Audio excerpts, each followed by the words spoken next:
मैं तो जो यौगिक और सेक्शनल ब्रीदिंग थी ना, वो मुझे थोड़ा क्लियर नहीं है, उसके बारे में पूछना था मुझे।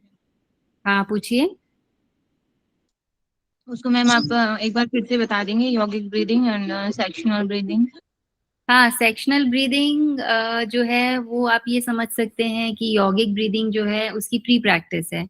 सेक्शनल मतलब हम 3 सेक्शन में ब्रीदिंग पे अवेयरनेस रखते हैं। उसमें सबसे पहले एब्डोमिनल ब्रीदिंग है, फिर थोरैसिक ब्रीदिंग है और फिर क्लैविकुलर है। तो एब्डोमिनल ब्रीदिंग में क्या होगा कि हम जो पूरा अवेयरनेस जब हम ब्रीद इन करते हैं तो एब्डोमेन पे रखेंगे। एब्डोमेन पे रखने का मतलब है कि ब्रीद इन करते करते आपको एब्डोमेन को पूरा एक्सपैंड करना है, पूरी तरह से उसको जितना आप फुला सकते हैं अपने एब्डोमिनल एरिया को फुलाएंगे। उससे क्या है कि जो लंग्स का जो लोअर पार्ट के जो एलोवेलाई हैं वो ओपन अप होते हैं, उनकी कैपेसिटी बढ़ती है। फिर थोड़ा सा होल्ड करेंगे और फिर धीरे धीरे ब्रीथ को आउट करेंगे।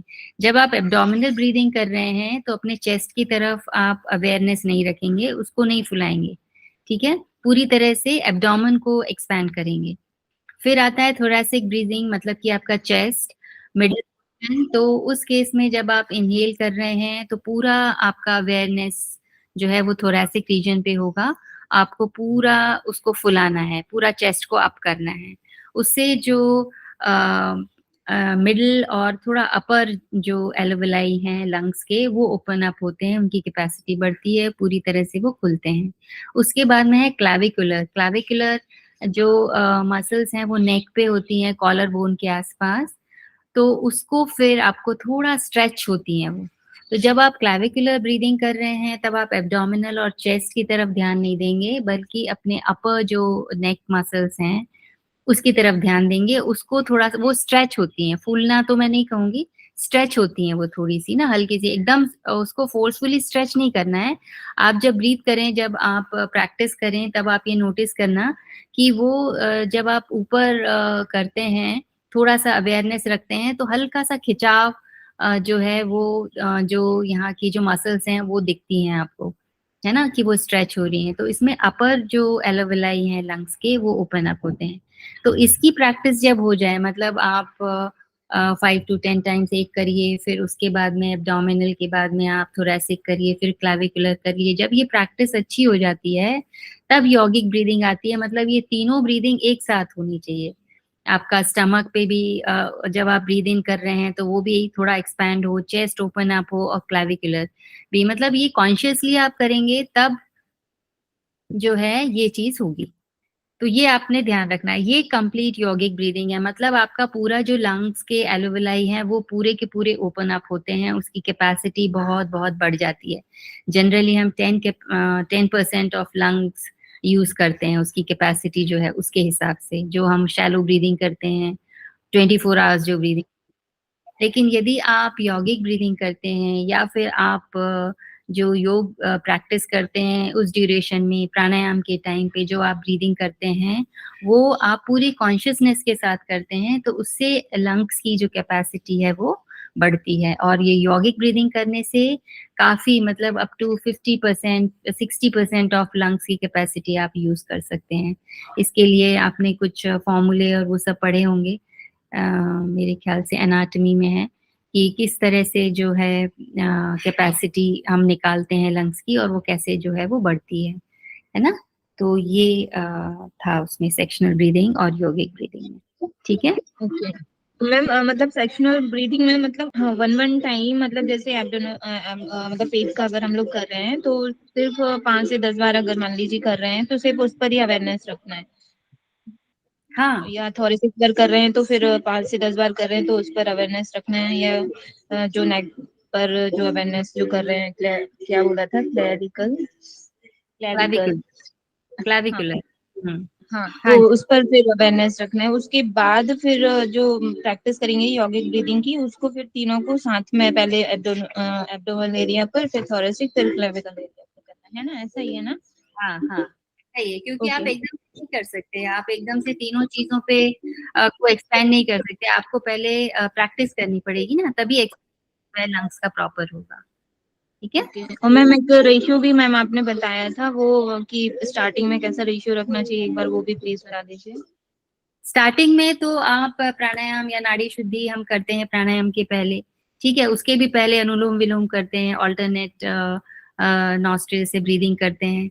तो उसके बाद में अनुलोम विलोम जब आपका थोड़ा ठीक हो जाए, आप करने लगो, आपको अवेयरनेस रहे कि हाँ यहाँ से इनहेल करना है, यहाँ से एक्सहेल करना है, उसके बाद नाड़ी शुद्धि करते हैं होल्डिंग के साथ में। पैटर्न वही रहता है, अल्टरनेट नॉस्ट्रिल ब्रीदिंग ही रहता है, पर होल्डिंग के साथ करते हैं, ठीक है। और मैम उसके नाड़ी बाद शुद्धि और मैम नाड़ी शुद्धि और अनुलोम विलोम दोनों सेम चीज है ना? प्रोसेस सेम है, लेकिन नाड़ी शुद्धि में होल्डिंग के साथ करते हैं। मतलब आपने ब्रीद इन किया तो उसको आप होल्ड करोगे, उसके बाद में फिर आप एक्सहेल करोगे, एक्सहेलेशन के बाद में भी आपको थोड़ा होल्ड करना चाहिए, है ना। मतलब अंतः कुंभक और बाहरी कुंभक दोनों है इसमें। तो उसका जो स्टार्टिंग में है वो 1:1:1:1 रखिए, क्योंकि एकदम से आप उतना होल्ड नहीं कर सकेंगे। फिर आप उसको होल्डिंग को बढ़ाएंगे, डबल कर देंगे। और फिर एक्चुअली जो आइडियल कंडीशन है वो ये है कि कुंभक इज योर प्राणायाम। मतलब कुंभक का मतलब है रिटेंशन ऑफ ब्रेथ, और वो रिटेंशन का मतलब है एक्सपेंशन ऑफ ब्रेथ। जितनी होगी उतना होल्डिंग पावर, होल्डिंग से ही आएगी वो। तो इसीलिए ये प्रैक्टिसेस की जाती हैं। तो रेशो ऐसा है कि 1:1:1:1 आप स्टार्टिंग में ऐसे ही रखेंगे। फिर धीरे धीरे जब आप ये प्रैक्टिस हो जाएगी तो उसके बाद में आप डबल, मतलब 1:2:1 रख लीजिए। मतलब डबल टाइम आप होल्ड करिए, और जितना आपने इनहेलेशन में टाइम लिया है उतना ही एक्सहेलेशन में टाइम देंगे। और उसके बाद में फिर जो है आपको ब्रीदिंग बढ़ानी है और एक्सहेलेशन टाइम को डबल करना है। समझ में आया? जैसे कि 1 टाइम यानी कि 5 सेकेंड्स तक आपने इनहेल किया है सपोज, तो जब आप ये आपने रेशियोज पढ़े होंगे ना, 16:64:32, ये सब पढ़े हैं ना अपने ग्रंथों में, है ना। तो वो यही चीज है। तो उसमें जो आइडियल कंडीशन है वो ये है कि 1 टाइम यानी कि 1:4:2:2, मतलब कि जितना आपने 5 सेकेंड्स तक यदि आपने ब्रीद इन किया है तो आप होल्ड कितना करेंगे, 20 सेकेंड्स तक होल्ड करेंगे। और फिर 2 टाइम्स मतलब 5 का डबल, मतलब कि 10 सेकेंड्स तक आप एक्सेल करेंगे, और फिर 10 सेकेंड्स तक आप बाहर रोकेंगे। उसके बाद में फिर 5 सेकेंड को इनहेल करना है। मतलब ये हुआ पूरा उसका कि इनहेलेशन से डबल टाइम आपका एक्सहेलेशन में होना चाहिए, और इनहेलेशन से 4 टाइम्स आपका जो इंटरनल कुंभक है वो लगना चाहिए। ठीक है। Okay ma'am, thank you. Yes. हाँ, चलिए आज का सेशन शुरू करते हैं। मैं स्क्रीन शो करती हूँ, शेयर करती हूँ, आप बताइएगा। स्क्रीन शेयर हो रही है?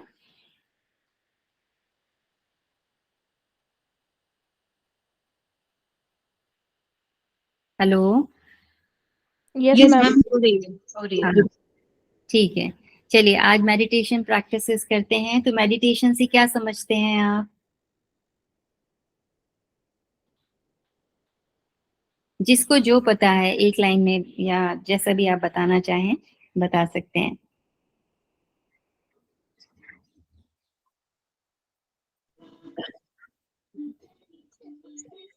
मैम मेडिटेशन मतलब जैसे कि किसी भी मतलब ऑब्जेक्ट पर वो स्थूल भी हो सकता है और सूक्ष्म भी हो सकता है, उस पर मतलब हमें ध्यान लगाना होता है और ब्रीदिंग करनी होती है, जो हम्म। यौगिक तक करते हैं वो।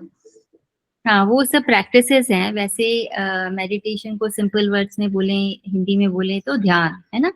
हमने ध्यान बहुत तरह के पढ़े हैं, अलग अलग शास्त्रों में दिए गए हैं कि ध्यान करना। हम कहते हैं ना कोई भी काम करने से पहले कि भाई ध्यान से करो, है ना। ध्यान से करो का मतलब ये है कि आपका पूरा फोकस जो है उस काम पे होना चाहिए।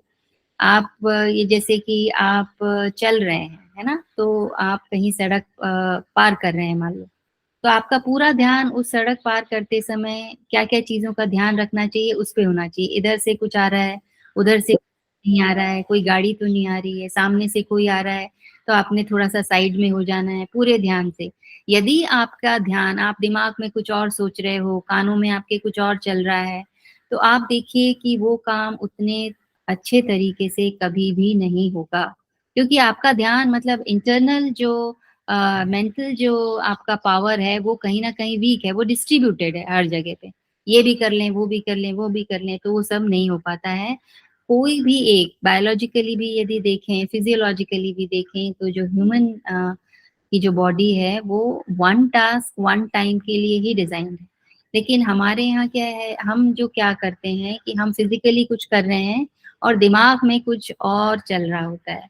पता नहीं कहाँ से, पास्ट हो सकता है, फ्यूचर हो सकता है, या कोई भाव हो सकते हैं, आपके इमोशंस हो सकते हैं, और ये सारी चीजें आपके काम पे जो आप फिजिकली कर रहे हैं उस पे इफेक्ट डालती हैं। वो पूरी तरह से आप वो काम अच्छी तरह से कर पाए या ना कर पाए, ये डिपेंड करता है कि मेंटली आप कितने डिस्ट्रीब्यूटेड हो।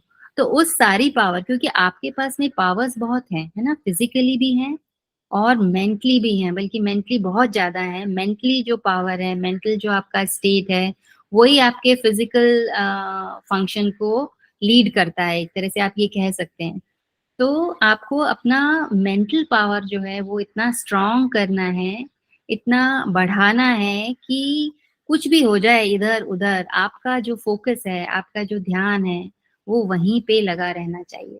अब इसको स्पिरिचुअल यदि हम डायरेक्शन में देखें, तो अंतर्मुखता इसे कह सकते हैं कि आप एक, जो आपका पूरा मेंटल पावर है, फिजिकल पावर है, वो एक ही पॉइंट पे, एक ही तत्व पे लीन हो जाए। तो उसके लिए जो है प्रैक्टिसेस हैं, जो हमने ग्रंथों में पढ़ी हैं वो भी हैं, और अभी जो कहना चाहिए कि अभी के जो योगी हैं, महात्मा हैं, है ना, वो प्रैक्टिसेस भी हैं, जिसे कंटेम्प्रेरी योगिक प्रैक्टिसेस हमने कहा है। तो एक तरह से जो डेफिनेशन है वो हम इसको ऐसे ले सकते हैं कि जो योगिक प्रैक्टिसेस या processes which provides deep rest to mind and body by allowing mind to calm down, मतलब दिमाग को शांत करना। आपने एक देखा होगा, या कभी कभी कहते हैं जब हम थोड़े से एंजाइटी हो या एंगर हो हमारे दिमाग में, तो हम, हमारा जो है वो फिजिकली वो रिफ्लेक्ट होती है वो चीजें, है ना। तो जो सामने वाला है वो कहते हैं भाई काम डाउन, थोड़ा शांत हो जाओ, फिर ये इसके बारे में विचार करो, फिर बोलो या फिर करो, है ना, जस्ट काम डाउन। तो उस माइंड को काम डाउन करना बहुत ज्यादा जरूरी है, तभी आप कुछ अच्छा सोच सकते हैं, अच्छा कर सकते हैं, और अच्छे विचार, है ना, इमोशनली भी और थॉट्स के उसमें भी, जैसे कहते हैं ना मन बुद्धि, है ना, तो ये सब चीजें जो हैं वो तभी ढंग से काम करेंगी। आपके मन पे आपका कंट्रोल, आपके इमोशंस पे आपका कंट्रोल तभी आएगा जब वो शांत होगा। ठीक है, तो एक तरह से माइंड को काम डाउन करना, है ना, और उसके लिए क्या करना है, deep relaxation of all parts of body. पहले फिजिकली आप शांत हो जाइए, फिजिकली रिलैक्स हो जाइए। उसके बाद में क्या प्रैक्टिस है कि reduce metabolic rate by slowing of breath. इसीलिए कहते हैं स्लो डाउन ऑफ ब्रेथ, मतलब ब्रीदिंग इतनी स्लो होनी चाहिए, इतनी काम होनी चाहिए कि आपको भी पता ना चले, लेकिन उतनी ही डीप भी होना चाहिए, है ना। Slow and deep breathing, it affects a lot, है ना। जैसे कहते हैं ना कि कभी गुस्सा आ रहा हो तो कहते हैं भाई 10 तक काउंट कर लो, या थोड़ा सा सांस ले लो, थोड़ी सांस ले लो भाई, थोड़ा अच्छे से अपने आप को थोड़ा एनर्जी दो थोड़ी सी, है ना, थोड़ा शांत होके, चित होके थोड़ा बैठ जाओ, थोड़ा सांस लो, और उसके बाद में जो आपका बॉडी का रिएक्शन होगा, आपके थॉट्स का जो वो होगा, वो अपने आप एक सटल लेवल पे आ जाता है।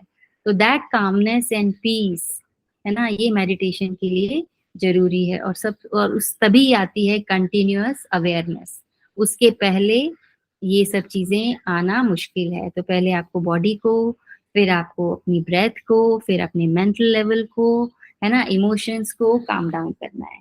तभी आपका जो मन है वो एकाग्र होगा, फोकस्ड होगा, कंसंट्रेट होगा, उसी को जो है नाम है उसी का ध्यान। ठीक है, अब उसमें जो सबसे पहला जो मेडिटेशन है वो है ओम मेडिटेशन। ओम मेडिटेशन को प्रणव मेडिटेशन भी कहा है, सोहम भी कहा है ना। तो ओम मेडिटेशन में हम, हमें पता है ओम के बारे में, आपने अभी उपनिषद में पढ़ा होगा कि 3 लेटर से बना है ना, अ, ओ और म। तो इसमें मतलब ये सारी जो चीजें हैं ये अपने दिमाग को, अपने शरीर को, अपने इमोशंस को एक पॉइंट पे लाना है ना, उसको काम डाउन करना, उसको शांत करना, उस एनर्जी को, जो एनर्जी आपके पास है, enormous amount of energy you are having, उसको एक तत्व में लगाना। इसके लिए ये सारी प्रोसेसेस हैं, ये सारे टेक्निक्स हैं। तो ओम के लिए अ, उ और म, तीन लेटर्स से हम जो है अपने माइंड को, अपने शरीर को स्थिर करते हैं। अब उस जो अ और उ और म आप करते हैं, उसमें इस तरह से कहा गया है कि जब आप अ का जो चिंतन करेंगे, अच्छा इसके पहले हम एक और चीज बता दें कि ये सारे मेडिटेशन जो हैं वो एक अच्छे पोस्चर में, मेडिटेटिव पोस्चर में, जो कंफर्टेबल हो आपको, जिसमें आप कुछ मिनट्स तक बैठ सकें, उस पोस्चर में आपको सबसे पहले बैठना है। अपने बॉडी को सिर्फ नेक और स्पाइन ये स्ट्रेट रखना है, उससे जो आपका लंग्स है आपके जो पूरा ट्रंक एरिया है वो स्ट्रेट होता है, और जो ऑर्गन्स की फंक्शनैलिटी है वो जो है डिस्टर्ब नहीं होती है। स्पाइन स्ट्रेट रहता है तो कॉर्ड भी स्ट्रेट रहेगी, नर्व्स का फ्लो, ब्लड का फ्लो जो है वो सही रहता है। और उसी पोस्चर में आप ज्यादा देर तक बैठ सकते हो। यदि आप झुक के बैठेंगे तो आप नहीं बैठ सकते। तो वही पोस्चर में आपने बैठना है। आंखों को कोमलता से बंद करना, मतलब फोर्सफुली एकदम दबा के चेहरे के एक्सप्रेशन चेंज हो जाए ऐसा नहीं। एक हल्का मुस्कान, एक पूरी तरह से जो फेशियल मसल्स हैं वो रिलैक्स होनी चाहिए। आई लिड्स जो हैं वो एकदम शांत है ना, हल्का सा बंद। बंद करने का मतलब ये है कि आप अंतर मन में जाएं, क्योंकि आपकी आंखें खुली रहेंगी तो सब्जेक्ट्स रहेंगे आपके सामने ना, विषय रहेंगे। जब आप उनको देखेंगे तो उन के बारे में आपके थॉट्स चलेंगे। तो उन सब से अपने आप को डिटैच करना, उन सब से अपने आप को अलग करना, ये मेडिटेशन की जो है वो पहली स्टेज है। तो आंखें आपको बंद करनी है। हाथों की कौन सी मुद्रा? ज्ञान मुद्रा, ध्यान मुद्रा, है ना, जो आपको कंफर्टेबल हो वो मुद्रा आपको लगा के और फिर बैठना है। और उसके बाद में फिर ये टेक्निक्स हैं सारी, अनलेस अंटिल स्पेसिफाइड, ये चीजें आपको पहले करनी है। कोई भी आप मेडिटेशन करें उसमें सबसे पहले ओम मेडिटेशन, तो अ ओ और म है। अब जब अब इसमें क्या होता है, स्टार्टिंग में आपको ओम एक साथ नहीं बोलना है। पहले अकार, है ना, फिर उकार और फिर मकार, इसकी प्रैक्टिस करनी है अलग अलग। अब जब आप बोलते हैं, की चैंटिंग करते हैं, तो आप फिजिकल वर्ल्ड, किसी भी फिजिकल बॉडी पे अपना ध्यान रख सकते हैं, चाहे वो प्लेनेट हो, स्टार हो, कोई मूर्ति हो, किसी पे भी आप ध्यान कर सकते हैं। और जो ऊ जब आप चैंट करेंगे तो उस केस में ये सूक्ष्म तत्व, मतलब कि जैसे कोई लाइट है उस पे आप, या इंटरनली कोई बॉडी है, आप बॉडी का पार्ट है जैसे कि हार्ट पे करते हैं, नाभि चक्र पे करते हैं, इस पे आप ध्यान करेंगे। और फिर जो म है उसमें एज अ सोल अपने आप को फील करना, चिंतन करना, है ना, कि मैं जो हूँ, मैं ही आत्मा हूँ और एक तरह से मैं ही परमात्मा हूँ। इस तरह का जो विचार है वो आना चाहिए कि मैं ही जो है सृजन करता, मैं ही पालन करता और मैं ही सहारक। इस तरह से अपने आप की एनर्जी को फील करना है कि हाँ मैं बहुत पावरफुल हूँ, लेकिन साथ में मैं पीसफुल भी हूँ, है ना, मैं फ्रेंडली भी हूँ। और जो तीनों गुण हैं, कहना चाहिए उन तीनों गुणों को भी ये रिप्रेजेंट करता है, उ और म। तो इस तरह से और जो एंड में जब आप ओम का उच्चारण इसके बाद आप करेंगे, तो गुणातीत, मतलब किसी भी गुण में अपने आप को लीन नहीं करना है, उस गुण से हट के, कि आप बिल्कुल, आपके पास कोई गुण नहीं है, ना तो सत्व है, ना ही रज है और ना ही तम है। इस तरह का भाव करते हुए ये जो है करना है। और ओम आपको पता है प्रणव जप, इसी को ईश्वर भी कहा गया, इसी को वेदों का सार भी कहा गया। तो इस तरह से इसका जो और कहते हैं कि ये जो यूनिवर्स है उसका एक जो साउंड है वो भी ओम है। मतलब जो वैक्यूम है ना यूनिवर्स में या स्पेस में आप जाते हैं तो वहां पर जो ध्वनि सुनाई देती है, वो उसका जो ये कहना चाहिए रिदम है ना, वो ओम की तरह ही है। है ना, अ उ और म का कॉम्बिनेशन है। अब इसी को सोहम इसके बाद में आता है सोहम जप, या फिर उसको कहते हैं अजपा जप। अजपा का मीनिंग यही है कि वो कंटिन्यूएशन में चलता रहे, है ना। सोहम जप में ऐसा, यदि आप कभी क्वाइटली बैठें और ब्रीदिंग पे फोकस करें, तो जब आप ब्रीद इन करते हैं तो स की ध्वनि होती है, और जब आप ब्रीद आउट करते हैं तो ह की ध्वनि होती है। ये आप जब उज्जई ब्रीथ करते हैं तब आप आराम से इसको फील कर सकते हैं। जब आप पूरे जो नेक मसल्स हैं, इंटरनल मसल्स को कॉन्ट्रैक्ट करके ब्रीथ इन करते हैं और ब्रीथ आउट करते हैं, तो एक हल्की-सी एक हिस करके एक साउंड निकलती है, जो आप नहीं निकाल रहे हैं, आपके वोकल कॉर्ड यूज़ नहीं हो रहे हैं, लेकिन वोकल कॉर्ड से जो एयर का फ्रिक्शन है, उससे ये स और ह। तो इसलिए इसको सोहम जब बोला गया है। इसको बोलना नहीं है, मतलब ब्रीथ इन करते समय स और ब्रीथ आउट करते समय म, ऐसा नहीं है। ये जो है ऑटोमेटिकली आती है। इसका मतलब ये है कि आप पूरी अवेयरनेस के साथ में ये जो आपके नेक मसल्स हैं, इनको थोड़ा कॉन्ट्रैक्ट करके और फिर डीप ब्रीदिंग करनी है, और फिर जो है स्लोली ही आपको एक्सहेल करना है। और दूसरी तरह से जब आप ब्रीथ इन करें, तो सो से मतलब शिव को लिया गया है, और ह से मतलब अहम, यानी कि मैं। हम बोलते हैं ना, हम, तो हम से हम अहम वो आता है, तो उसका मतलब, और सो से शिव को बोला गया है। या फिर ये कहा गया, जैसे बोलते हैं ना सो, अ, वो ऐसा है, सो यानी कि वह, और वह मतलब कि दूसरा कौन है, एक शिव है ना, जो सुप्रीम पावर है, सुप्रीम एनर्जी है, और एक मैं हूँ। तो इस तरह से आप जो है स्थूल रूप में ऐसा ध्यान कर सकते हैं। और धीरे धीरे सो हम मतलब कि जो वो है वही मैं हूँ, मतलब जो शिव है वही मैं हूँ, मैं ही। और शिव का मतलब है कोई मूर्ति या पिंड, ऐसा कुछ नहीं है। सो को बोला गया है एक चेतना, है ना, एक एनर्जी, जिसे कहते हैं कि supreme energy, supreme power, supreme soul, इस तरह से आप उसको कह सकते हैं। तो मैं ही वो एनर्जी हूँ, मैं ही सुप्रीम सोल हूँ। इस तरह का भाव रखना कि मैं ही शिव हूँ, मैं ही चेतना हूँ, इस तरह का भाव रखना, वो सोहम जप है। और यही चीज जो कंटिन्यूअस यदि आपके अंदर चलती, एक तो होगा आप प्रैक्टिस से करेंगे, है ना, बैठेंगे, लेकिन जब ये प्रैक्टिस आपकी पूरी तरह से परफेक्शन की तरफ आने लगती है, तब पूरे टाइम ये जप जो है वो चलता रहता है आपके अंदर।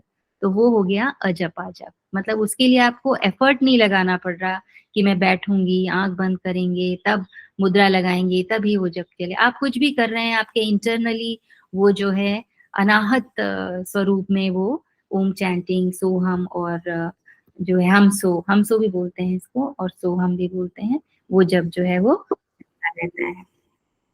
तो इस तरह से और एक तरह से समझ सकते हैं, आपकी जो सो है वो ब्रह्म का प्रतीक है, प्रतिबिंब है ना। और जो इसके बीच में जो एस लगाते हैं ना के लिए, वो प्रकृति का रूप है, और जो ह है वो जीव का प्रतीक है, यानी कि मैं, है ना, मैं फिजिकली जो मेरा एग्जिस्टेंस है वो। तो इसको इस तरह भी समझ सकते हो, आपकी जो सो है वो आपकी प्राण शक्ति है, या फिर कहना चाहिए कि जो चेतना तत्व है, जो सोल है वो है, और जो उसमें लगाया वो प्रकृति है, और जो ह लगाया वो आपका जीव स्वरूप, जो आपका प्राण है, जो आप लाइवलीनेस है, जो आपका बॉडी है वो है। तो इस तरह से भी आप दिमाग में रख करके इसको जप इसका कर सकते हैं। तो ये हो गया आपका ओम। अब आती है योग निद्रा। योग निद्रा से हम फेमिलियर हैं और करते भी हैं, और इससे ये इतनी इफ़ेक्टिव है कि आपकी 8 घंटे की स्लीप में जो है, जितना रेस्ट आपके बॉडी को, आपके माइंड को मिलता है, उतना ही रेस्ट आपके शरीर को और मन को सिर्फ 20 टू 30 मिनट्स में मिल जाता है। तो इसलिए ये बहुत इफ़ेक्टिव है। और मतलब जब भी आप परेशान हों, या आप योगा प्रैक्टिस भी करते हो, तो रूटीन में भी वीक में एक बार ये निद्रा लेने से बहुत ज़्यादा जो है वो रिलैक्सेशन आता है। तो इसमें कुछ स्टेजेस हैं जो कि है पहले है रिलैक्सेशन। रिलैक्सेशन में क्या करना है आपको, पहले आप जनरली ये सब आसन में जो है वो करते हैं, बैठ के भी कई करा लेते हैं, लेकिन शव आसन में बेस्ट होता है क्योंकि फिजिकली आप एकदम रिलैक्स्ड मोड में हैं। और इसके लिए गाइडेड इसको बोलते हैं कि गाइड कोई योग जो है निर्देशक के उसमें आप करेंगे तो ज्यादा जो है वो रिलैक्सेशन होता है। तो आप अपने मैट पे आराम से लेट जाएंगे शवासन में, और उसके बाद में धीरे धीरे आपके ईच बॉडी पार्ट्स यानी starting from your toe to ankle, full leg है ना, आपका ट्रंक एरिया और आपका नेक, सर्वाइकल, शोल्डर, आर्म्स है ना, धीरे धीरे वो निर्देशन देते रहते हैं और आपका जो फोकस है वो उस पॉइंट पे जाता रहता है और धीरे धीरे जो आपकी बॉडी जो है वो रिलैक्स हो जाती है। अब इसमें एक कहते हैं बीच बीच में ये वो रिपीट करते हैं कि आपको सोना नहीं है इसमें, ये चीज आपने ध्यान रखनी है कि ये जो है इसमें आपकी मतलब कि आपको कॉन्शियस स्टेट में रहना है, कि वो जो बोल रहे हैं वो आपको सुनना है और उसको फॉलो करना है।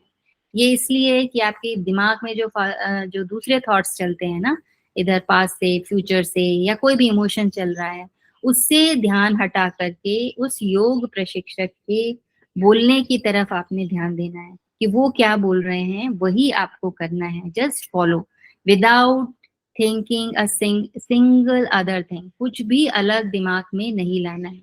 और उसमें ये बार बार वो बीच बीच में रिपीट करते हैं कि मैं सजग हूँ, मैं सतर्क हूँ, है ना, और मैं योग निद्रा का अभ्यास कर रहा हूँ, तो मुझे और फिर मुझे सोना नहीं है। तो इस तरह से बीच बीच में वो कहते रहते हैं ताकि आप जो हो जाओ और पूरी तरह से सोने न लग जाओ। और उस इन्हीं बिटवीन वो एक संकल्प दिलाते हैं कि कोई भी संकल्प, कोई संकल्प से मतलब है कि कोई भी ऐसी चीज जो आपको परेशान करती है या जो आप छोड़ना चाहते हैं, वो खाने पीने से रिलेटेड हो सकती है, आपके नेचर से रिलेटेड हो सकती है ना, जो आपको लगता है कि नहीं ये चीज सही नहीं है मेरे लिए, तो वो मुझे छोड़ना है, तो वो उसका एक संकल्प कि नहीं अब मैं ऐसा नहीं करूंगी या मैं ऐसा करूंगी, तो वो संकल्प जो है वो आपको लेना है। और फिर पूरी बॉडी पे पहले अपनी चेतना को, अपनी कॉन्शियस लेवल को आपको लेके जाना है, और उसके बाद में फिर वो धीरे से आते हैं आपके मेंटल स्टेट पे, है ना, आपके मन में क्या चल रहा है। और फिर वो बोलते हैं कि जैसे कि कोई भी चीज पे, आईब्रो सेंटर पे आप जो है अपना ध्यान लेके जाएं, है ना, चाहे वो एक फ्लेम हो सकती है, एक पॉइंट ऑफ लाइट हो सकता है, या फिर कोई जो आपको चीज अच्छी लगती है, जैसे आपको स्नो अच्छी लगती है तो स्नो है वहां पर, या फिर आपको सनराइज अच्छा लगता है तो वहाँ सनराइज हो रहा है, या फिर आपको बारिश अच्छी लगती है तो बारिश हो रही है, मतलब कोई भी एक चीज अपने दिमाग में वो लानी है कि वो दृश्य जो है वो चल रहा है। और धीरे धीरे जो है मेंटल स्टेट के बाद में फिर वापस आ जाते हैं, और फिर वापस वो संकल्प जो है वो दोहराते हैं कि जो है मैंने जो संकल्प किया, सो दैट कि वो आपके दिमाग में परमानेंटली रहे और आप उसे फॉलो करें। तो इस तरह से ये होता है। और फिर समाप्ति जो है वो करते हैं ओम शांति शांति शांति से। ये जो 3 बार शांति बोलते हैं इसका मीनिंग आपको पता है? हम हमेशा हर मंत्र के बाद बोलते हैं 3 बार ओम शांति शांति शांति। इसका मीनिंग पता है आप में से किसी को? मैम तीनों लोगों की शांति के लिए बोलते हैं ना। तीनों लोग थोड़ा स्पेसिफाई करेंगे? शायद आदि आदि भौतिक, आदि दैविक ऐसे बोलते हैं ना हम। हाँ हाँ बिल्कुल बिल्कुल। मैम त्रिविध जो दुख होते हैं, 3 दुख, उनके निवृत्ति के लिए बोलते हैं। हाँ बिल्कुल, ये 3 जो शांति है वो आदि भौतिक, आदि दैविक और आध्यात्मिक, इन तीनों की शांति हो। आदि भौतिक का मतलब है जो भी फिजिकल चीजें हैं आपके आसपास, उससे लेन देन है, पेड़ पौधे, पशु पक्षी, दूसरे दूसरे जो लोग हैं, है ना, प्रोफेशनल पर्सनल लाइफ में जितने भी लोग हैं वो सारे लोग जो हैं वो इसमें आ जाते हैं। आदि दैविक में जो नेचुरल चीजें हैं जिसपे आपका बस नहीं है, तो वो चीजें जो एक्सटर्नल पावर्स हैं, जैसे कि पंच महाभूत आप इसमें कंसिडर कर सकते हो, सूर्य चंद्र को कंसिडर कर सकते हो, तो उनसे जो आपको जो चीजें मिलती हैं या कुछ जो डिजास्टर्स होते हैं नेचुरली, है ना, तो उसकी शांति के लिए हम बोलते हैं। और आध्यात्मिक मतलब कि इसमें दो चीजें हैं, आपका शरीर और आपका मन, ये दोनों चीजों की शांति रहे। तो इस तरह से इसका लास्ट में ये बोलते हैं और फिर वापस आ जाते हैं। फिर है अंतर्मौन। अंतर्मौन से समझ में आ रहा है अपने को कि मन को शांत करना और इंटरनल पीस में रहना। इंटरनल पीस का ये मतलब नहीं है कि अंदर जो है, बाहर तो आप कुछ नहीं कर रहे हैं, शांत बैठे हैं, लेकिन अंदर आपके पता नहीं क्या क्या चल रहा है, तो वो नहीं। आप बाहर कुछ भी करें, कुछ भी करें, आप ट्रैवलिंग कर रहे हैं, आप ऑफिस का काम कर रहे हैं, आप घर का काम कर रहे हैं, आप किसी से बात कर रहे हैं, है ना, आप मूवी देख रहे हैं सपोज, या फिर आप कोई गेम खेल रहे हैं, लेकिन अंदर से शांत रहें। अंदर से एक परम शांति का फीलिंग होना बहुत ज्यादा जरूरी है, अंतर्मौन उसको कहते हैं। और जब आप बैठे हुए हैं, सिंपल बैठे हुए हैं, आराम से बैठे हुए हैं, तब भी आपका मन जो है शांत रहे, 10 जगह ना भागे, पास्ट फ्यूचर की चीजों में ना उलझे, उसे कहेंगे अंतर्मौन। तो इस तरह से अंतर की जो शांति है, अंतर का जो एक तरह से कहना चाहिए शरीर के साथ सामंजस्य है, वो एकदम शांत, एकदम कूल होना चाहिए। और वो जितना शांत होगा उतना ही एफिशिएंट होगा। तो इस तरह से, क्योंकि आजकल देखो जो भी सर्कमस्टेंसेस में हम लोग रहते हैं, चाहे फैमिली हो चाहे बाहर हो, बहुत एग्रेशन है, बहुत ज्यादा, मतलब कहना चाहिए पेशेंस की बहुत कमी है। कहीं जरा सा आपने किसी को कहा और वो फट से, मतलब वो आपकी शायद पूरी बात भी नहीं सुनेगा कि आप क्या कह रहे हैं, तो वो फर्स्ट सेंटेंस में ही वो पूरी तरह से एक्सप्लोड हो जाएगा, पूरी तरह से, मतलब क्या हो गया ये, यानी कि बहुत रिएक्ट कर देगा, यानी कि पूरी बात सुनने से पहले ही बहुत खतरनाक रिएक्शन आ जाता है।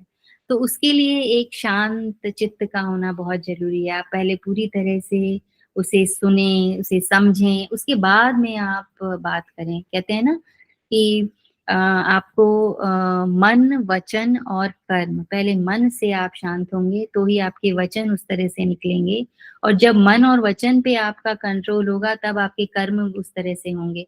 तो इन तीनों का बैलेंस, इन तीनों का जो समन्वय है वो होना बहुत जरूरी है। और ये कौन करता है? ये हमारा मन करता है। और मन के हिसाब से फिर बुद्धि जो है वो एनालिसिस करती है। ठीक है, तो इस तरह से जो है इसकी जो अवस्थाएं हैं, पहले आपको जो है सेंसेस के ऊपर, सेंसेस की मतलब जो आपकी इंद्रियां हैं, इंद्रियां मतलब पहले सेंस ऑर्गन्स, और उसके बाद में जो है आपके जो मोटर नर्व्स हैं, सेंस नर्व्स पहले, फिर मोटर नर्व, क्योंकि सेंस के हिसाब से ही ब्रेन जो है वो सिग्नल को एनालिसिस करता है और फिर आप रिएक्ट करते हो फिजिकली, है ना, वो मूवमेंट से। तो सेंसेस के ऊपर जो है पूरी सजगता होनी चाहिए। उसके हिसाब से फिर आपके विचारों में अवेयरनेस टू योर थॉट्स, आपके जो विचार हैं उसके प्रति सजगता होनी चाहिए। और उसके बाद में जो विचार आपको लगे कि नहीं ये सही नहीं है, मतलब एक एनालिसिस, उसको आपने बाहर निकाल देना है, उसको आपको इग्नोर करना है। तभी आपकी जो थॉटफुलनेस है वो बढ़ती है। क्योंकि जब तक आपके दिमाग में पॉजिटिव नेगेटिव दोनों थॉट्स रहेंगे, तो जो पॉजिटिविटी और आनी चाहिए, फुल ऑफ पॉजिटिविटी होना चाहिए मन को, है ना, वो नहीं हो पाएगी, क्योंकि नेगेटिविटी इसमें थोड़ी तो है, तो उसको हटाना है। तभी आपकी जो मन की मेंटल पावर जो है वो बढ़ेगी। तो इसको भी जो है कंटिन्यूअस आप पूरी तरह से किसी भी आसन में बैठेंगे और फिर बस अपने थॉट्स पे, अपने उस पे ही आपको काम करना है, उसको देखते जाना है। शुरू में क्या होगा, विचार आएंगे, लेकिन आपको उसके ऊपर एनालिसिस नहीं करना है, उसको आएंगे और जाएंगे, आएंगे और जाएंगे, जस्ट उस फ्लो को आप देखते रहिए। किसी को भी कंट्रोल करने की कोशिश नहीं करनी है आपको। स्लोली स्लोली थॉट्स जो हैं दे विल सीज आउट, वो अपने आप खत्म हो जाते हैं, और उसके बाद में एक इनर पीस की जो है वो फीलिंग आपको मिलती है। तो ये हो गया अंतर्मौन। फिर है विपस्सना। विपश्यना जो है ये मेडिटेशन जो है वो बौद्ध धर्म से है, और इसमें भी कुछ कुछ ये है कि आपको अपने ब्रेथ पे, अपने बॉडी पे, इंटरनल उस पे आपको अपना ही देखना है। मतलब विपश्यना मैंने किया नहीं है, जिन्होंने भी किया होगा उनको पता होगा कि जो है अपना फिजिकली, मेंटली और इमोशनली इसी पे आपको अपना फोकस रखना है। दूसरा कोई क्या कर रहा है, क्या नहीं कर रहा है, क्या बोल रहा है ना, किस तरह से रिएक्ट कर रहा है, उस पे आपको ध्यान बिल्कुल नहीं देना है, सिर्फ अपने ऊपर कि आपकी फिजिकली, आपकी मेंटली, आपकी इमोशनली स्टेट क्या है। तो इसकी भी कुछ स्टेजेस हैं, उनमें एक है आनापाना। आनापाना में मतलब कि आना और जाना, तो कौन आता जाता है आपके बॉडी के अंदर और बाहर, आपकी सांसें। तो अवेयरनेस टू योर ब्रेथ, अपनी आती और जाती हुई सांसों को आपको देखना है। स्टेट वही रहेगी, आपको किसी भी सुखासन में या पद्मासन, जो भी आपको कंफर्टेबल लगे उसमें आपको बैठना है और पहले आपको सिर्फ अपने सांसों पे ध्यान देना है। उसके बाद में आपको अपने इमोशनल स्टेट, कौन सा भाव चल रहा है, क्या वो फ्रेंड का भाव है या कहीं कुछ आपको किसी से ईर्ष्या है, द्वेष है ना, किसी से प्रेम है, तो वो संवेदना को, वो जो फीलिंग्स हैं, वो इमोशंस हैं, उनको आपको देखना है, लेकिन उस पे ठहरना नहीं है ना। उसको बस एक बार देख लो, अच्छा ये चल रहा है, फिर देखो दूसरा क्या है, तीसरा क्या है। इस तरह से आपको बस उसको ऑब्जर्व करना है, सिर्फ ऑब्जर्व करना है, रिएक्ट आपको नहीं करना है। उसके बाद में धीरे धीरे आपने जब वो सीज हो जाता है, तब आता है आपका मैत्री साधना। अब मैत्री साधना में क्या है कि जब आपने अपने जो बाकी के द्वेष हैं, है ना, क्लेश हैं, उनको हटा दिया, तो आपके पास में क्या बचा? आपके पास में एक ब्लिस बचा, एक आनंद की अनुभूति बची कि मतलब मुझे तो अब इसमें ना ईर्ष्या करना है, ना द्वेष करना है ना, ना कोई मेरा फ्रेंड है, ना कोई मेरा दुश्मन है, तो क्या है, सिर्फ आनंद ही आनंद है। तो वो ब्लिसफुल स्टेट को आपको फील करना है। और उस ब्लिसफुल स्टेट में आपको क्या फील करना है, क्या आपको प्रे करना है, क्या आपको सोचना है कि सभी लोग जो हैं उनको ये स्टेट मिले, सभी लोगों का कल्याण हो, सभी को ये जो मैं ब्लिसफुल स्टेट जो मेरे पास है वो सभी को मिले। इस तरह का जो है मन में भाव रखना है। अब उसमें कोई पर्सन हो सकता है, इसके अलावा जो तत्व हैं जिनसे आप बने हो, पंच तत्व, पेड़ पौधे, पशु पक्षी, जीव जंतु, सब लोगों के लिए एक जैसा भाव। ये नहीं कि ये बुरा है, इसका नाश हो जाए, ये अच्छा है, ये फले फूले ना। सभी लोगों के लिए, जितने भी क्रिएचर्स हैं, जितने भी स्पीसीज हैं, जितने भी तत्व हैं इस संसार में, सबके लिए एक जैसा भाव जो है वो होना चाहिए। तो ये विपश्यना ध्यान है। और इसका ध्यान रखना है आपको कि ये बौद्ध धर्म से प्रेरित है ये चीज, है ना। प्रेक्षा जो है वो जैन धर्म से है, इसको आप ध्यान रखेंगे। इस तरह के ही क्वेश्चंस आते हैं, बहुत डिटेल में नहीं आते हैं, कि आपको पता होना चाहिए कि कौन सा ध्यान किसका है, किसने इसको जो है प्रैक्टिस में लेके आए हैं, और इसमें हल्का फुल्का की क्या होता है, ठीक है। अब प्रेक्षा ध्यान में भी कुछ स्टेजेस हैं, उसमें है कायोत्सर्ग। काय का मतलब होता है आपका शरीर। तो शरीर के लिए जो है आपको उसको उस पे ध्यान देना है, जो अभी हम पढ़ते आ रहे हैं कि पहले शरीर को शिथिल करना है ना। प्रत्येक जो ऑर्गन है, प्रत्येक जो पार्ट है आपके बॉडी का, उसके लिए अवेयरनेस रखना। तो वो होगा आपका कायोत्सर्ग, ठीक है। पूरे भाग में जो है अपने चित्त को घुमाना। और उसके बाद में है इंटरनल जर्नी। इंटरनल जर्नी का मतलब है कि अंतर यात्रा। आप अंदर से अपनी जो एनर्जी, आप इसको चक्रा ध्यान भी कह सकते हैं। इंटरनली जो आपके जो चक्र हैं वहां पर आप धीरे धीरे ध्यान ले जाएं, है ना, मूलाधार से लेके आपके सहस्त्रार चक्र पर। तो इस तरह से धीरे धीरे धीरे धीरे आप नीचे से ऊपर की ओर चेतना अवस्था में बढ़ेंगे। और उसके बाद में है ब्रेथ अवेयरनेस, की ब्रेथ के ऊपर आपको अवेयरनेस रखनी है, आती जाती सांसों पे आपको ध्यान रखना है। और उसके बाद में है फिर से बॉडी अवेयरनेस, कि आंखें बंद करके एक बंद आंखों से आपको अपने शरीर के अंगों को देखना।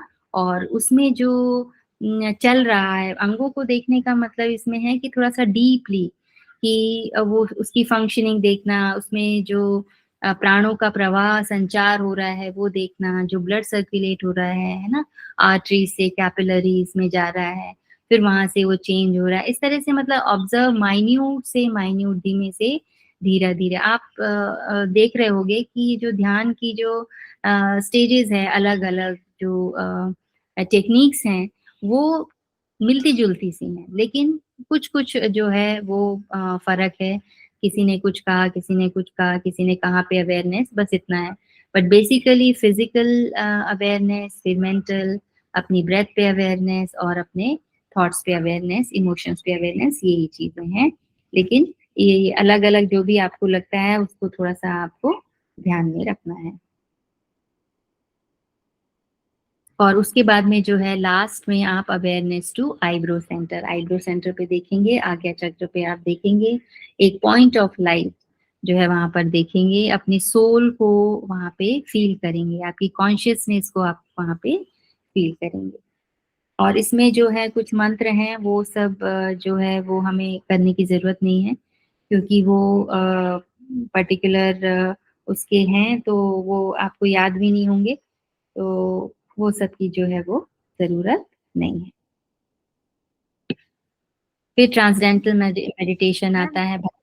हाँ, इस पे मुझे कंफ्यूजन है, कायोत्सर्ग और बॉडी अवेयरनेस में क्या डिफरेंस रहेगा? कायोत्सर्ग मतलब ये है कि शिथिलीकरण, आप उसको कह सकते हो शरीर का, शवासन में जैसे हम करते हैं, अच्छा, ठीक है। है ना। और उसके वैसे इसमें भी जैसे शवासन आप करते हैं तो नहीं बोलते हैं कि इस ऑर्गन को रिलैक्स करो, इस ऑर्गन को रिलैक्स करो, उस ऑर्गन को रिलैक्स करो फिजिकली, यदि कहीं पेन है, कुछ है, कहीं कुछ स्ट्रेच है, इसीलिए हम आसन के बाद में करते हैं ना शवासन। तो रिलैक्सेशन एक तरह से कहना चाहिए, है ना।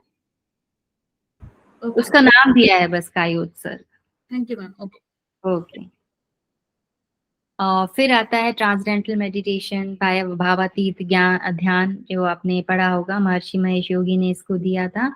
और ये भी बहुत जो है वो स्ट्रॉन्ग स्पिरिचुअल प्रैक्टिस है, जो कि आपको आपके सोल से कनेक्ट करती है, वही इंटरनल आपको थोड़ा ऊंचा उठाती है ना, आपका इंटरनल स्टेट जो है वो ऊपर उठाती है। तो इस ध्यान को भी वैसे तो कहते हैं कहीं पर भी जो है कहीं भी कभी भी कर सकते हैं। जनरली 20-20 मिनट का इसका सेशन होता है। और इसमें ये है कि मंत्र की चैंटिंग करते हैं। तो ये मंत्र जो है वो कोई भी नहीं होते, आप जब इस इंस्टीट्यूट में इस पर्टिकुलर साधना को करने के लिए, सीखने के लिए जाते हैं, तो वो एक मंत्र देते हैं आपको, तो उस मंत्र की चैंटिंग आपको उस मेडिटेशन के ड्यूरेशन में करनी होती है। तब जो है ये वो होता है। तो मंत्र की चैंटिंग भी हम क्यों करते हैं? मंत्र की चैंटिंग भी हम अपने आप को, अपने ध्यान को एक उसमें लाने के लिए करते हैं ना, एक लय में लाने के लिए, एक रिदम में लाने के लिए, बाकी चीजों से हटा करके अपने मन को और अपने शरीर को, अपने भावों को एक लय में लाने के लिए, एक रस करने के लिए हम मंत्रों की चैंटिंग करते हैं। तो इसमें वो पर्टिकुलर मंत्र जो है वो आपको दिया जाता है। लाभ सब जो है वो सेम ही है सबके, कि जो भी डिप्रेशन है, टेंशन है, उसको खत्म करना, है ना, मन को शांत करना, शरीर को, जब आपका मन शांत होगा तो आपका शरीर अपने आप हल्का हल्का आपको लगता है, आप खुश रहते हो, है ना, आपको एनर्जी फील होती है, आप जो काम में आलस कर रहे होते हैं वो भी आपको लगता है कि नहीं कर लेते हैं इसको भी, तो मतलब इतनी एनर्जी आप में आती है। और बाकी की यदि कोई डिसीज है आपको, उससे भी ओवरकम करने में आपको हेल्प मिलती है कि अरे ठीक है, ये है ना, हो जाएगा, मतलब एक पॉजिटिविटी अंदर आती है। तो वो जो पॉजिटिविटी अंदर आती है, वो जो एनर्जी, मेंटल जो स्ट्रेंथ आपको मिलती है ना, वो आपको सब चीजों से लड़ने के लिए या सब चीजों को संभालने के लिए बहुत ज्यादा जरूरी है। तो मेंटल स्टेट जो है वो बहुत मेजर रोल जो है वो प्ले करता है। तो इस तरह से ये मेडिटेशन है। साइक्लिक मेडिटेशन जो है वो एस व्यासा का है, साइक्लिक और MSRT। तो ये दो मेडिटेशन जो है वो एस व्यासा ने दिया है। साइक्लिक मेडिटेशन में एक्चुअली क्या होता है, साइकिल का मतलब है कि जैसे एक नेचर का एक साइकिल है, हमने भी साइकिल पढ़ा था एक, कि ना फूड का एक चेन होता है, एक मतलब वो घूम फिर के वहीं आ जाती है चीज। तो इसी तरह से इसको जो है वो अ, इन लोग फॉलो करते हैं। तो इसमें पहले स्टिमुलेशन है, फिर रिलैक्सेशन है। मतलब पहले बॉडी को आपको फिजिकली आप कुछ आसन की प्रैक्टिस करते हो, फिर रिलैक्स करते हो, है ना? फिर प्रैक्टिस करते हो, फिर रिलैक्स करते हो, फिर प्रेयर है इसमें। तो 3 तरह से ये होता है, एक है आईआरटी, एक है क्यूआरटी और एक है डीआरटी। एक है इंस्टेंट रिलैक्सिंग टेक्निक। इंस्टेंट में आपको एकदम से जो है वो रिलैक्स करने के लिए वो रहता है। तो पहले तो क्या करना है आपको कि शव आसन में आपने लेट जाना है और उसके बाद में जो है प्रत्येक भाग को जो है पहले आपको खींचना है। मतलब लेटे लेटे ही आप उसको स्ट्रेच करोगे, रिलैक्स करोगे, स्ट्रेच करोगे, रिलैक्स करोगे। और उसके बाद में फिर दाईं करवट पे आपको लेटना है 1 मिनट और उसके बाद में फिर उठ करके ताड़ासन करना है। ये आप लिख सकते हो कि जो आईआरटी है इसमें स्टार्ट जो है वो शवासन से होगा। उसके बाद में आपको फिर थोड़ा-सा खड़ा होना है, फिर आप ताड़ासन करेंगे, है ना? पंजों पे खड़ा होकर के स्ट्रेच करना है पूरी बॉडी को और फिर आप जो है अर्ध कटी चक्रासन करेंगे, मतलब लैटरल बेंडिंग करेंगे और उसके बाद में जो है ये धीरे-धीरे, धीरे-धीरे आपको करना है, ठीक है? और उसके बाद में फिर आप क्यूआरटी पे आते हैं, तो क्यूआरटी में क्या करना है, फिर से आपको शवासन में जो है धीरे से लेट जाना है। फिर बाएं करवट पे लेटना है। फिर आपको अपने एब्डोमिनल ब्रीदिंग करनी है आपको, है ना? मतलब कि 5 चक्र कर लीजिए। फिर आपको रिलैक्स हो जाना है। उसके बाद में फिर से जो है श्वास छोड़ते हुए जो शरीर का थकान है, जो तनाव है, वो ऐसा मन में सोचना है कि ये सब सांस के साथ-साथ बाहर जा रहा है। उसके बाद में फिर आपने वज्रासन में आ जाना है ना? और फिर उसके बाद में आपको शशक आसन में आ जाना है। शशक आसन में मतलब मून पोस्चर, फिर से आपने रिलैक्स करना है। उसके बाद में आती है डीआरटी। डीआरटी का मतलब है डीप रिलैक्सेशन टेक्निक। तो डीप रिलैक्सेशन टेक्निक में आप फिर से शवासन में जो है वो लेटेंगे। कमर के नीचे जो एक-एक अंग है उसको आप ढीला करते हुए चले जाएँगे। वही जो शवासन में हम करते हैं सीक्वेंशली वो करना है। अब इसमें और उस शवासन में क्या डिफरेंस है कि इसमें थोड़ा-सा आपको जप करना है, जैसे ओम का जप कर लिया, ओम का जप भी 3 बार करके किया, फिर ऊ करके किया, है ना? इस तरह से फिर म। तो इसके साथ-साथ जैसे-जैसे आप जप कर रहे हैं, उसी से जप के साथ-साथ, क्योंकि जप हम कैसे करते हैं, इन्हेलेशन के बाद जब एक्सहेल करते हैं तब हम जप स्टार्ट करते हैं। तो एक्सहेलेशन के साथ-साथ, जप के साथ-साथ आपका जो भी अ है फिजिकली, मेंटली करके या कोई भी टेंशन, स्ट्रेस जो भी है, वो भी आपके जो है इस जप के साथ-साथ, एक्सहेलेशन के साथ-साथ जो है वो बाहर जा रहा है। ऐसा मन में आपको भाव रखना है मंत्र जप के साथ। तो इसीलिए मंत्र जप किया गया है कि इसके साथ-साथ आप सोचिए कि वो चीज़ें भी बाहर जा रही हैं। चाहे वो फिजिकली कोई पेन हो, चाहे मेंटली कोई इश्यू हो, वो सब चीज़ें। इस तरह से ओम का जप जो है वो करना है और इसके लास्ट में आपने क्या करना है, जो हम प्रेयर करते हैं, शांति के लिए प्रार्थना करते हैं, है ना? समापन पे सबके लिए हम जो है सुप्रीम पावर से, सुप्रीम सोल से हम ये मानते हैं कि सभी सुखी हों। जो वो श्लोक है सर्वे भवन्तु सुखिनः, वो वाला जो है श्लोक आपको बोलना है और सभी के लिए जो है प्रार्थना करनी है। तो ये हो गया आपका साइक्लिक मेडिटेशन। इसमें ये जो है इसका फुल फॉर्म आप याद रखेंगे। आसन इतने आएँगे इतना मुझे नहीं लगता है। लेकिन आपको ये ध्यान में रखना है कि स्टिमुलेशन एंड रिलैक्सेशन की टेक्निक है ये। पहले आपने आसन करना है, फिर अपनी बॉडी को रिलैक्स करना है, फिज़िकली भी और मेंटली भी। अब सविता की ध्यान साधना जो है वो डीएसवीवी का है। जो देव संस्कृति विश्वविद्यालय है उसका जो है पंडित श्री राम शर्मा आचार्य जी ने ये जो है वो दिया। तो इसमें जो ध्यान साधना है वो सविता का ध्यान, सविता मतलब सूर्य, है ना? क्योंकि sun is the centre of life's knowledge and energy. जो भी एनर्जी हमारे पास है, जो भी नॉलेज हम गेन करते हैं, उसमें सूरज का जो है वो बहुत ज्यादा योगदान है। तो सूरज को ध्यान में रख करके ये कुछ स्टेजेस हैं, उस स्टेजेस पे ये किया जाता है। तो पहली जो स्टेज है वो है स्थिति। स्थिति में क्या करना है कि आप जो है वो किस स्थिति में, किस समय, कहाँ पर जो है ये ध्यान कर रहे हो। आप मंदिर में कर रहे हो, आप नदी पे के तट पे कर रहे हो, आप अकेले में कर रहे हो, आप सबके साथ कर रहे हो, किस आसन में बैठ के कर रहे हो, वो जो है वो उसका मतलब है स्थिति के। किस स्थिति में आपको करना है वो स्थिति आप पहले ले लीजिए। उसके बाद में संस्थिति। संस्थिति का मतलब है कि कोई भी इष्ट की जो है वो छवि का ध्यान रखना, किसी भी देव के मुख का, जिसको हम स्थूल ध्यान कहते हैं ना, किसी भी आकृति को देखना, है ना, या किसी जो गुरु हैं या आपके इष्ट देव हैं, जिसको भी आप मानते हैं, उन्होंने क्या पहना है, उनके कोई ऑर्नामेंट पे, उनके आंखों पर, है ना, उनके हाथों में क्या है उस पर, इन सब चीजों पे आपने यदि आप ध्यान करते हैं तो वो जो है वो आपकी संस्कृति होगी। फिर है विगति। विगति मतलब कि जो इष्ट देव हैं आपके, या जो गुरु हैं, या जो भी स्थूल रूप से आपने जिसका भी ध्यान आप कर रहे हैं, उसकी क्वालिटीज क्या है, क्यों, क्या चीज है जो आपको वो अच्छी लगती, क्या उनमें कौन सी एनर्जी है, कौन सी उनमें पावर्स हैं, है ना, उनकी कितनी कैपेबिलिटी है उनमें, है ना, या उनके क्या गुण हैं, उनके बारे में आपने ध्यान रखना है।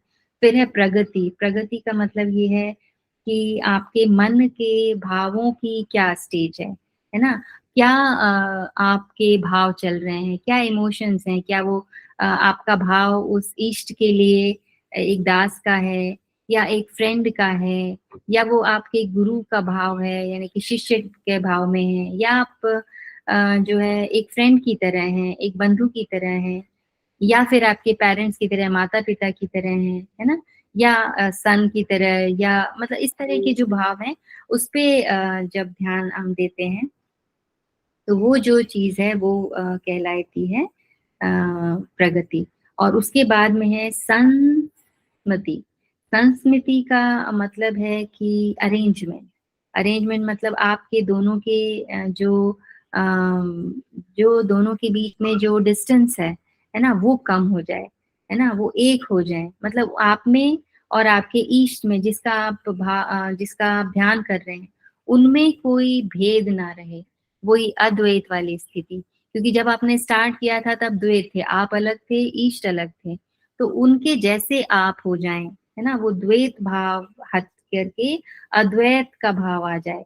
मैं ही ईस्ट हूँ, वो वाला भाव जब आ जाती है तब जो है वो, जैसे एग्जाम्पल के तौर पे कि आपने लकड़ी जलाई है ना, लकड़ी और आग ये दो अलग अलग चीजें हैं। अब लकड़ी जब आग को पकड़ लेती है तो आपने देखा होगा कि वो जो लकड़ी जो जल गई है वो भी पीली लाल जो फ्लेम का कलर है उसी कलर की हो जाती है, उसी में मिल जाती है। तो उस तरह का जो है एक ही स्थिति बन जाना, एक ही हो जाना, उसको कहेंगे समस्थिति। ठीक है, तो ये जो मैम ध्यान। और हाँ, इसका विगति और सेकंड नंबर पे जो है संस्कृति एक बार और बता दीजिए।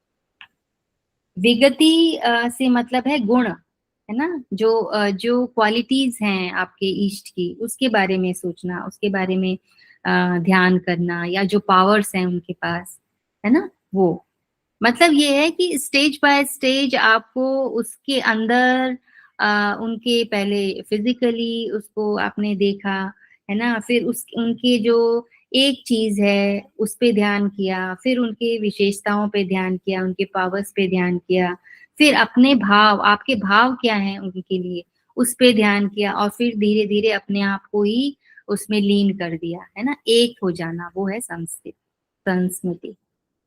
ठीक है,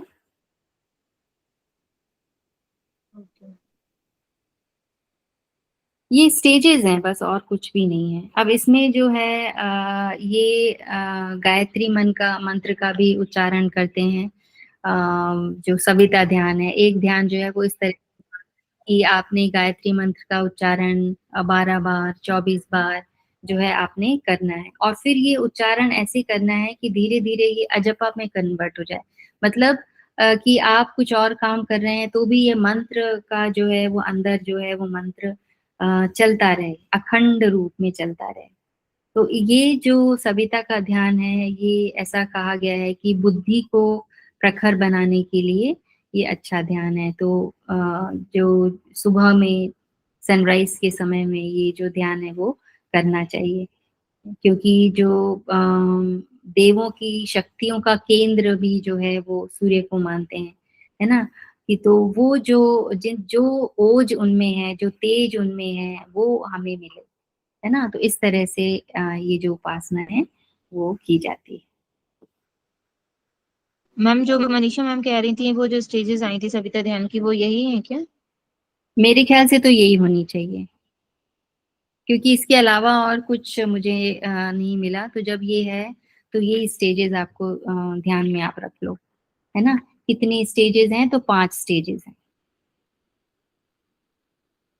ये इतना डिटेल में वैसे आता नहीं है, लेकिन फिर भी ये 5 स्टेजेस हैं। इनमें से 2-3 भी आप याद रखोगे तो स्थिति आपको याद रहती है। समस्थिति, समस्मिति है वो, स्मृति मति से रिलेशन है इसका ना। और प्रगति आपको याद रहेगा, इसका उल्टा मान लो कि विगति है। और संस्थिति तो बहुत ज्यादा डिफिकल्ट नहीं है। एक बार भी आपने यहाँ पर भी देख लिया तो आपको ये काफी हद तक याद रहेगा। ठीक है।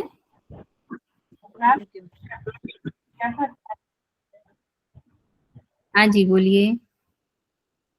इसको डेवलप किसने किया था? आपने क्या बोला इसका नाम? थोड़ा सा उसको रिपीट कर देंगे? मुझे समझ नहीं आया आपने क्या बोला। इसको मतलब ये सविता ध्यान जो है, इसको डेवलप किसने किया था? मतलब ये पंडित श्री राम शर्मा आचार्य, डीएसवीवी, जिन्होंने स्टार्ट किया था ना। बाद में हुई है वैसे यूनिवर्सिटी तो, लेकिन डीएसवीवी ही इसको बोला जाए। देव संस्कृति विश्वविद्यालय हरिद्वार में है, जो योग की भी मतलब अच्छा इंस्टीट्यूट है योग के लिए, जिन्होंने गायत्री मंत्र को सिद्ध किया। ठीक है। जी मैम, थैंक हाँ, यू। अब एक और जो ध्यान है वो है, इसको हम हल्का सा देख लेते हैं।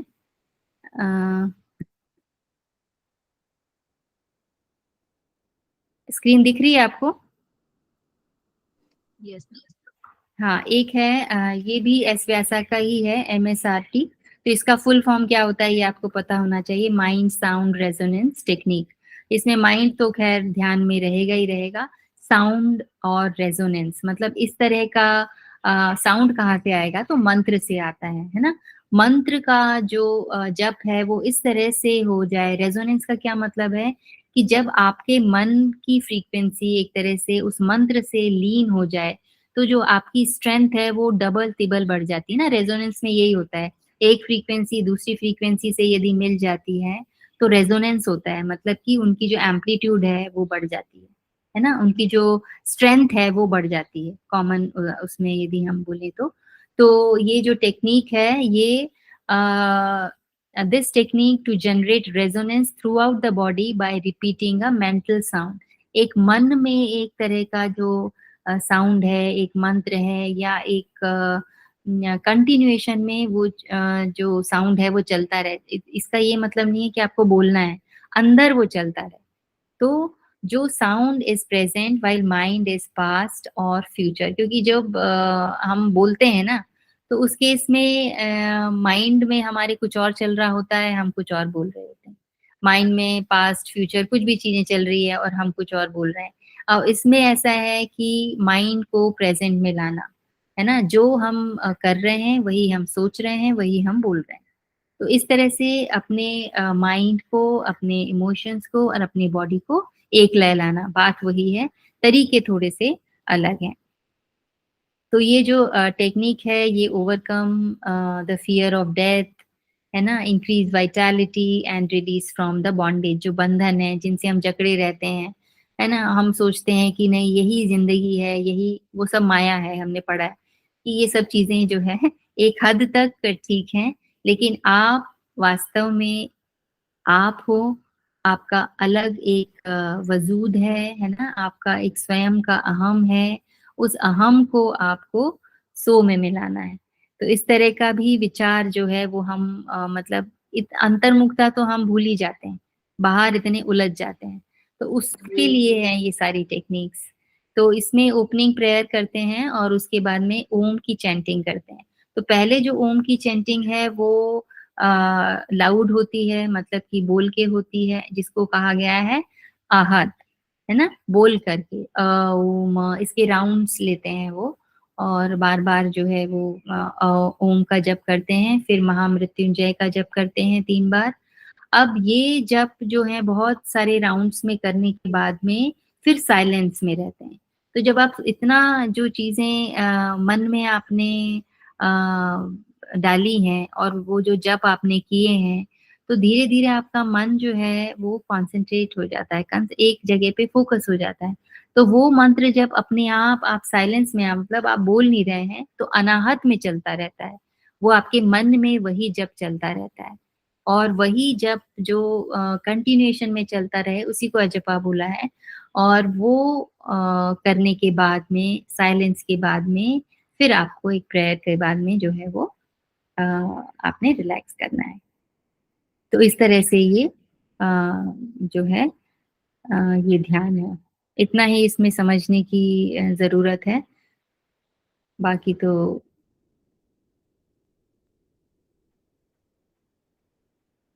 ये महामृत्युंजय मंत्र है, और ये अकार उकार और मकार की जो है वो बहुत राउंड्स आपको लेने हैं, 3 टाइम्स 5 टाइम्स।